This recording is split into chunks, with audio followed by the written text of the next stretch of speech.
It's not always true. You say about founders expanding their product lines there and kind of moving away from core focus and adding to it. So often founders want to do that, and boards and investors say, no, don't. We need to focus and we need to make sure that we nail the core market.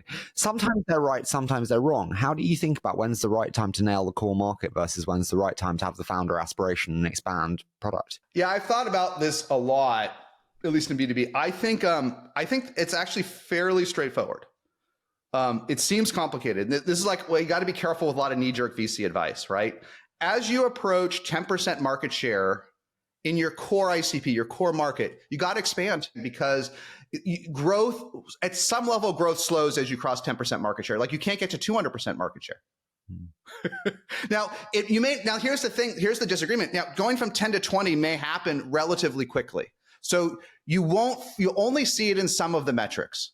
You'll only see it in like deals taking longer to close because you already got all the easy ones, right? You may only see it in other, but I always see something as folks cross 10% in their core ICB. I always see something getting harder, and you have enough time at 10 to be implementing your second act calmly, And so that's why, and founders don't see this. This is a tiny way I try to help them. When I see this happening, I'm like, okay, let's break it down. Who's your core buyer? Well, it's restaurants in the south coast of France, between 2 and 4 tables outside. Okay, great. I get why you got that.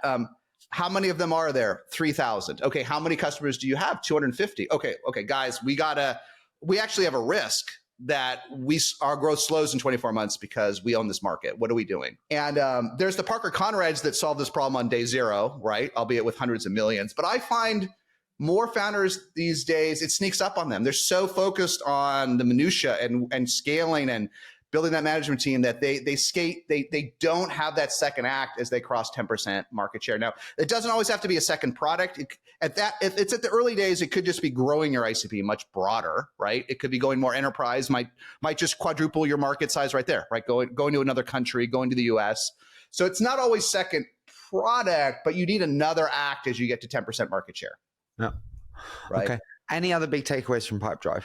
I'll tell you the funny one is almost all the investors that I saw in the early days, they didn't listen. They all invested, including Shaquille O'Neal and a bunch of others, all invested because they wanted to invest in the next Salesforce.